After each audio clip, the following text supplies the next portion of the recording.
All right, let's try it again, this time on Thursday. Thank you for being a part of the show. I know that last night was a bit rocky, happens from time to time.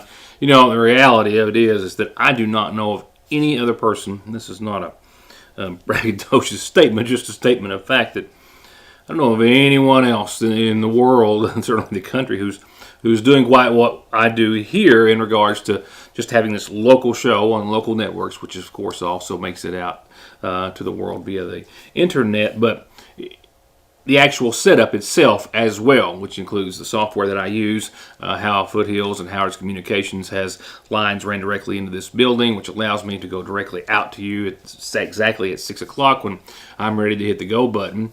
So there's no manual for anything that we're doing.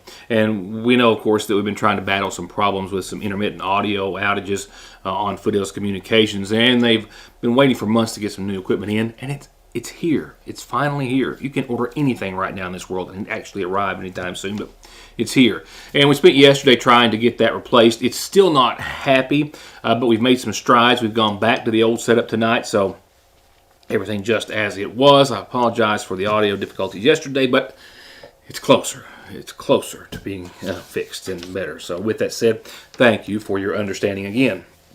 So with that said, I'll recap a couple of quick reports last night, some birthdays I want to make sure that we hit again as well. But new news tonight will include the discovery of a body in the Jelico area earlier this week. I'll tell you what I can in just a few seconds. I also have the decision by the Johnson County Board of Education into how they're going to proceed with site development after discovering two significant coal seams where the new Johnson Central High School will be built.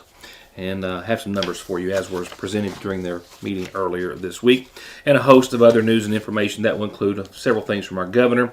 I'll wrap up tomorrow with a COVID update locally and some other information. But right now, let's go ahead. As I told you, of course, on last night's program, after the special legislative session was called, the state legislature has approved a plan of $212 and actually almost $213 million over the next 6 months for those devastated communities, which are just going to be recovering forever from those floods.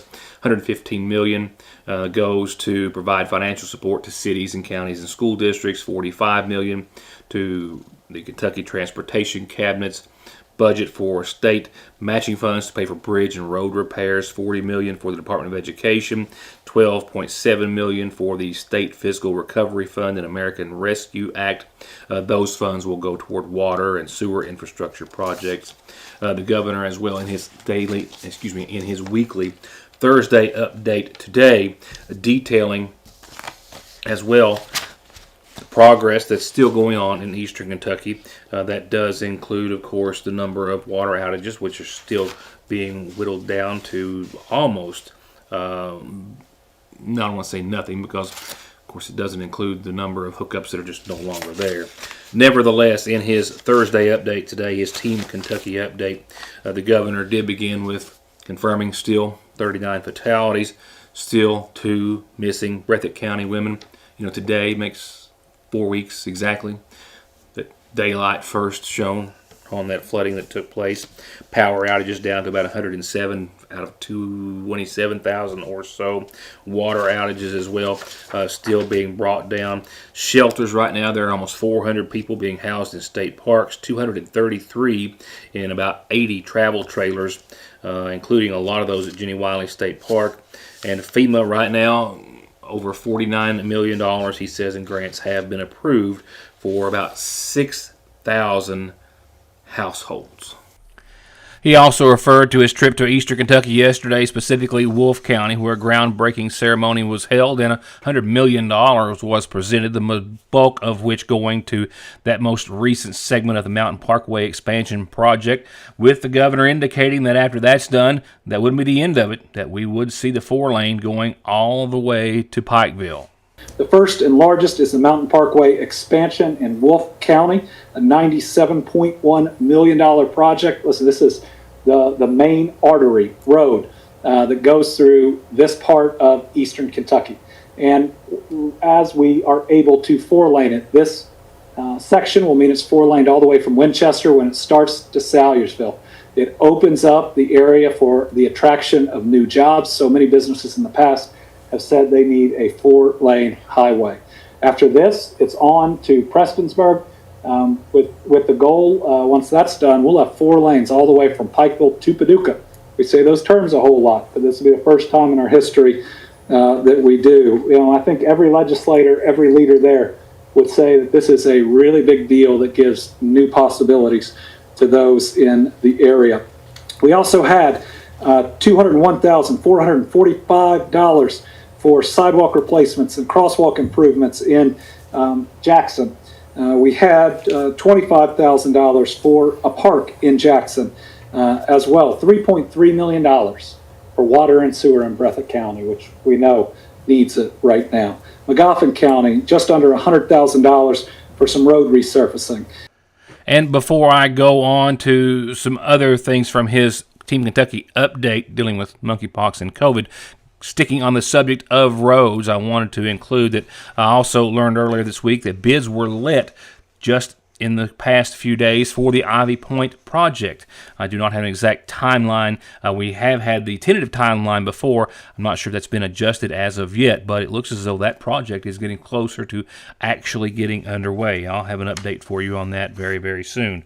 As for an update on COVID and now monkeypox, he says that COVID-19 continuing to spread across Kentucky. He's hopeful that a lot of communities have started to see at least the beginning of their plateau or a slight decline. That's the recent map that I showed you earlier in the week that was released on Friday. Our state positivity rating also increased again this past Monday. I'll have McGoffin County Health Department numbers for you tomorrow. But now he did say a total of 26 cases of monkeypox have been confirmed and identified in the state of Kentucky. Monkeypox. Now 26 cases of monkeypox in Kentucky from 9 different counties. 1 female, the rest male. 1 in Barron, 2 in Christian, 2 in Fayette, 14 in Jefferson, 1 in Kenton, 1 in McCracken, 1 in Montgomery, 1 in Olden, and 3 in Warren.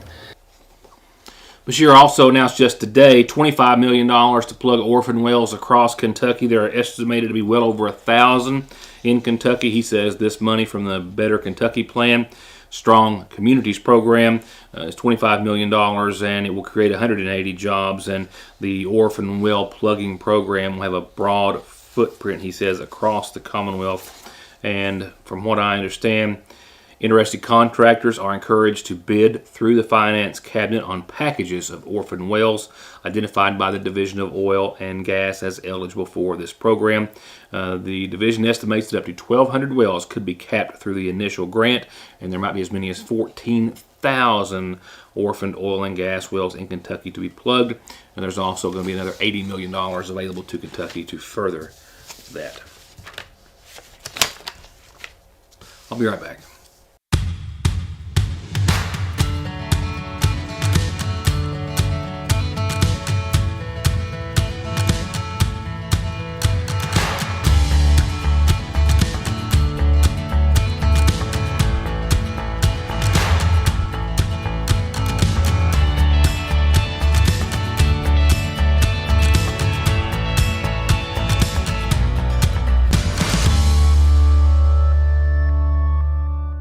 Just as quick as one arrives, it feels like the next is already about to begin. And Conley Tire doesn't want you to start any of the driving seasons unprepared. Be safe and sound and get there with the best offers on the best tires by the best manufacturers. All with service you've grown to trust. Go to conleytire.net or stop by in Staffordsville to find out more. Or give them a call at 297-2424. I'm Bill Tinker. I've spent the past 19 years defending insurance companies in car crashes, truck crashes, and slip and falls. Are you involved in a case like that? Is the insurance company giving you the runaround about your medical bills, your benefits, or your lost wages? Contact me at McFarland Tinker Law Office. With our combined experience of over 58 years, we're here ready to work for you. The reassurance of getting your medications and over-the-counter needs at Sagersville's oldest and most trusted pharmacy, the convenience of curbside pickup and call-ahead service, and the fact that you can walk in, order to go, or sit down and get gourmet quality hot fudge brownies, nachos, shakes, coffees, hot dogs with homemade sauce, desserts, and more. makes it more than your hometown Good Neighbor Pharmacy. It's a destination in downtown Sagersville, Frazier's Prater Drugstore. It doesn't get any sweeter than that. A body was discovered earlier this week in the Jelico area. I've been able to confirm it happened on Monday. Morgan County Coroner Raymond Van Cleve, as it was in Morgan County, responded to the Jelico area to investigate a body reportedly found by a hunter scouting the area. Kentucky State Police from Post 8 out of Moorhead are also investigating after what appears to be the body of a female, which had apparently been there for a significant amount of time. It was also said to be discovered several feet away from a vehicle that is being investigated as either being hers or the one that she was last known to be driving. No official reports have been released as of right now about the investigation, but the body has been sent to the state medical examiner's office for determination of cause of death and identification. It's my understanding that no signs of foul play were discovered on the surface of the investigation, but that can and will only be determined by autopsy results and further investigation. That was Monday of this week in the Jelico area.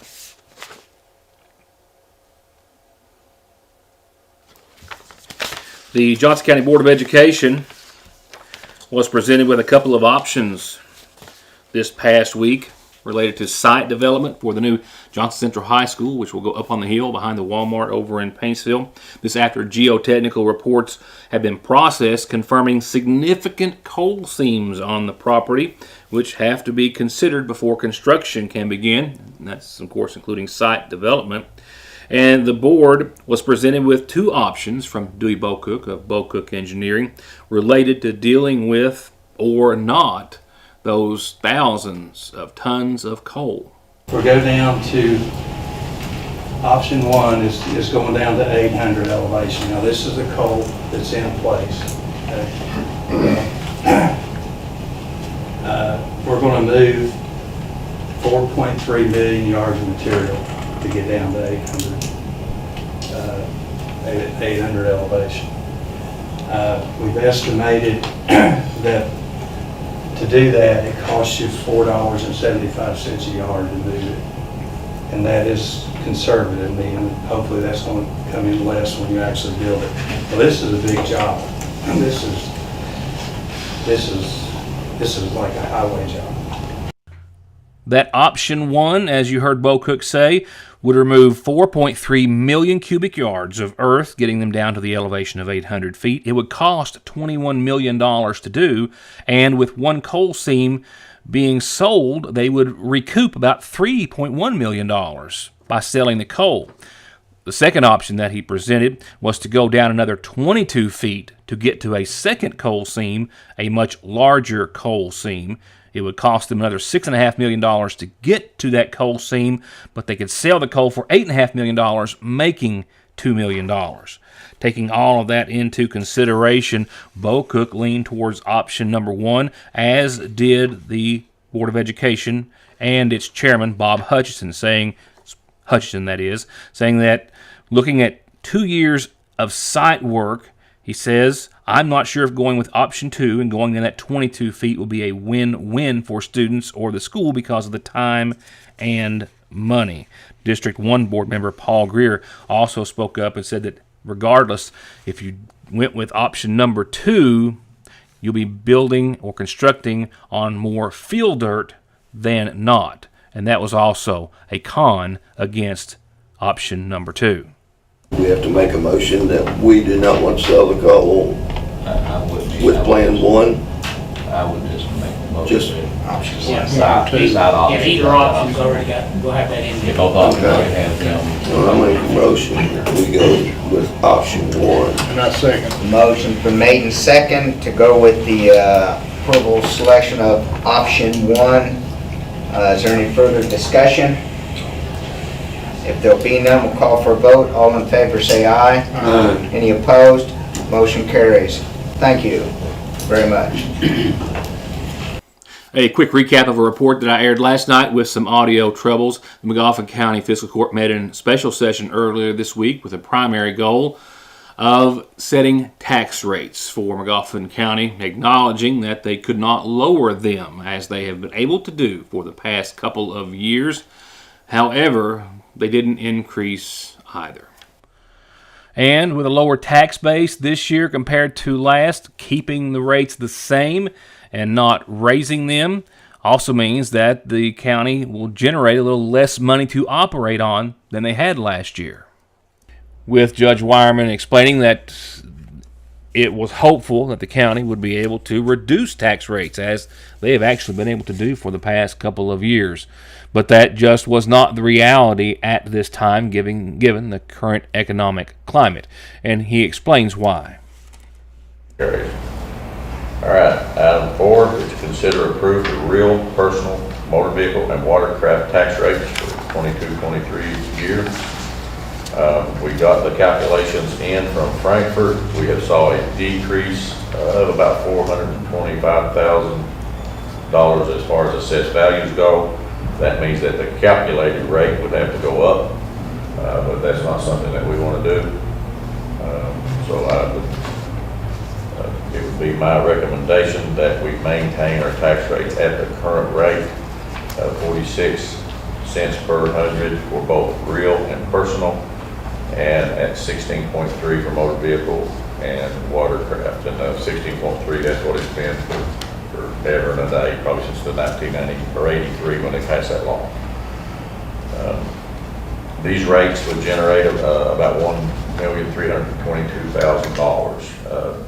Last year is $1,324,000. That's the collectible amount, not what we actually collect. We're somewhere in the low 90s or something, maybe higher 80% levels.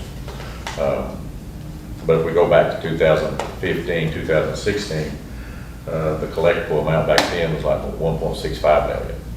So we've been, by us reducing the rates like we have over the past several years, we are leaving 300-some thousand out in the community that was being collected before. So, and with everything going up, I know it's hard on people too, but with the increased cost that we're seeing, if we try to lower them any right now, I just don't think it'd be very responsible, because we'd end up having to cut some services. I mean, I'd love to be able to do it. It's just not in the cards right now. Any comments or questions about that? Hearing none, I'd entertain a motion to set the real and personal at 46 and the motor vehicle and watercraft at 16.3. I'll make a motion. We have a motion. Do we have a second?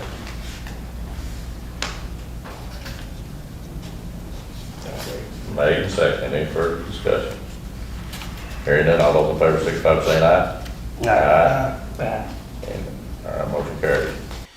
Audio problems last night also affected some birthday announcements, so let's read those again before we go on to tonight's McGoffin Farm Bureau calendar, which has a lot more going on after that. So again, let me extend some belated birthdays out there today. First to a now 17-year-old and a little more, Alyssa Bailey from Tanya and Trenton and Terry. Happy 17th birthday to Alyssa Bailey. Birthday wishes also going out to Terry Brown from a long list of family and friends. Terry, happy birthday to you.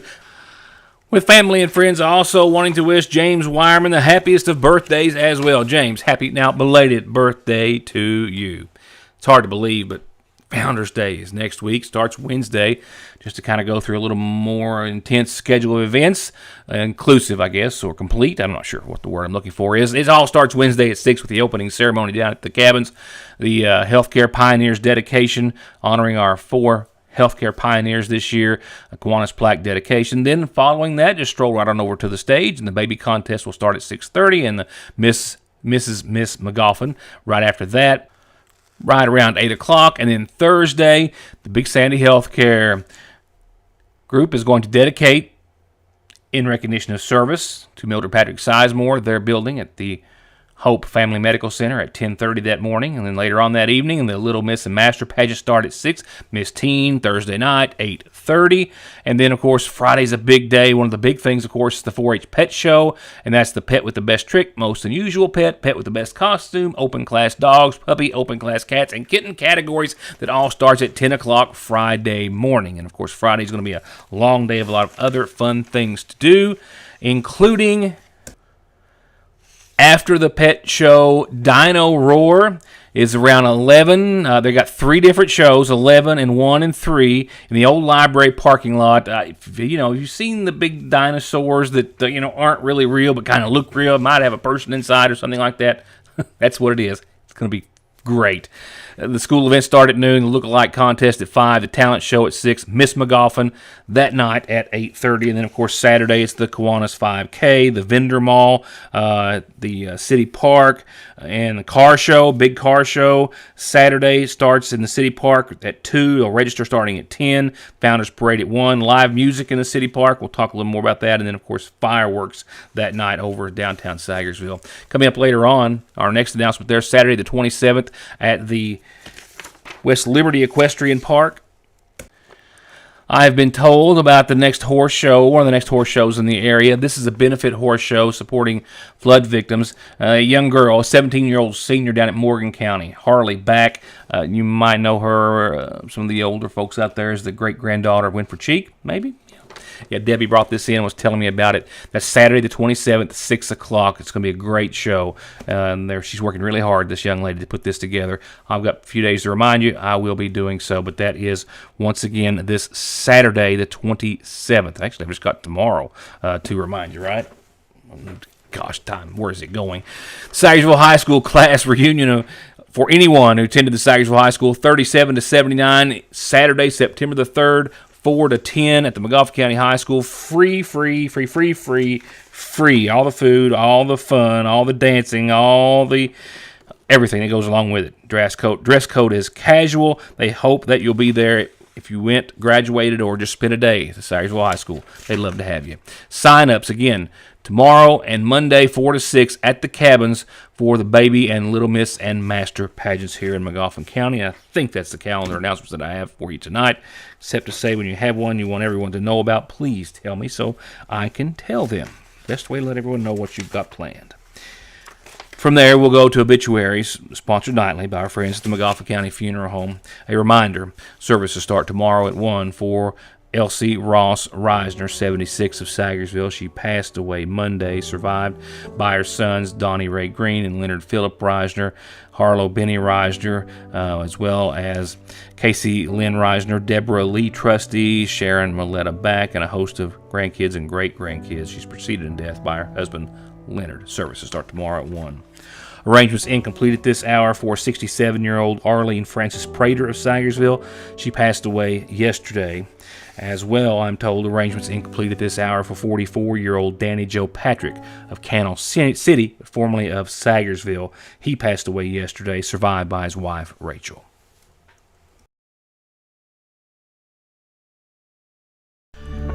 Banking from home or on the go has never been easier and will forever be an important and necessary part of life. And Sagersville National has been and will always be at the forefront of meeting and exceeding your financial needs and giving you the safest and most worry-free online and mobile banking so you can worry about the important things, like what's for dinner. They're there when you need them at the main and branch locations of the Sagersville National Bank.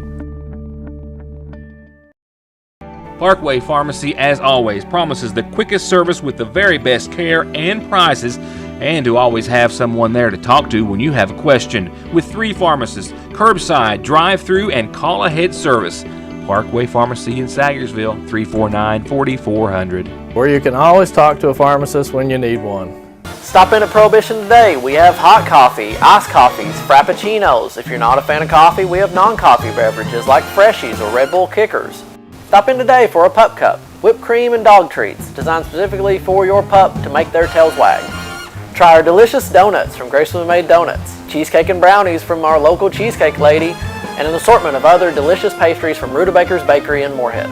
Stop in or drive through. We're open till 8 p.m. every day, located on the Parkway next to Appalachian Smoke.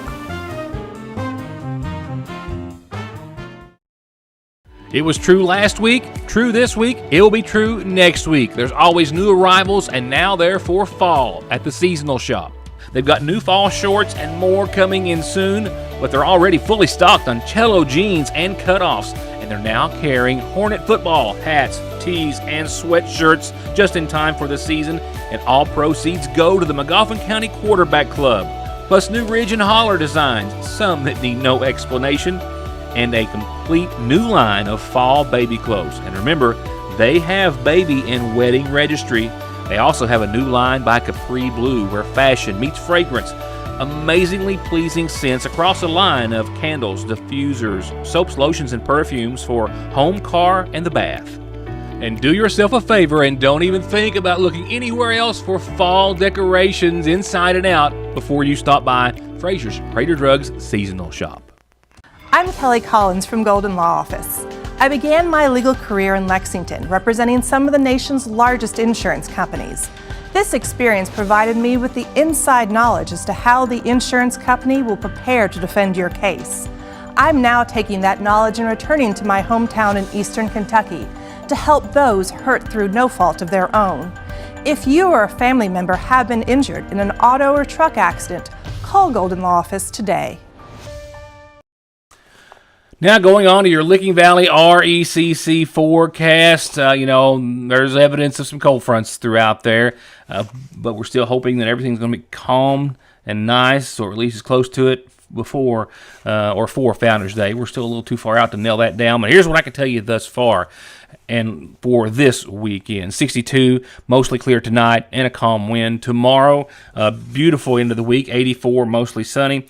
A 30% chance of showers and thunderstorms in the afternoon, early evening, say a window of 2 to 8 tomorrow. Shouldn't affect any football anywhere. The Hornets are at home tomorrow night. Keep that in mind. The first of 5 home football games in a row.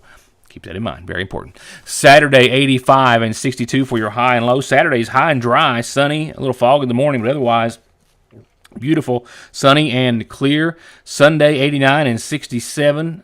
Sunny and partly cloudy. Beautiful forecast. Bookends for your weekend.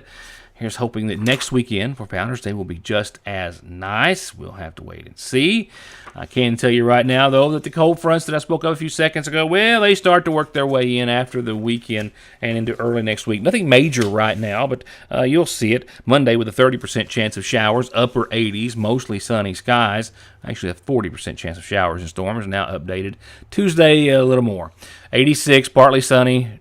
70% chance of showers and storms, and there you see the cold front affecting temperatures, which getting temperatures lower for all the things going on won't be a bad thing right now. Wednesday, kickoff for Founders Day, 84, partly sunny, a 50% chance of showers and storms.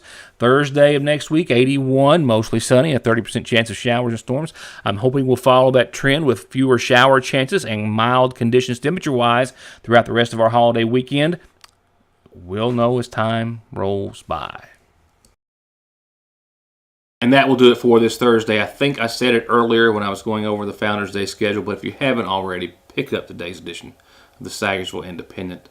The feature on one of our healthcare pioneers it's a wonderful story, a wonderful read, and we've got more of those, of course, to come in the coming days.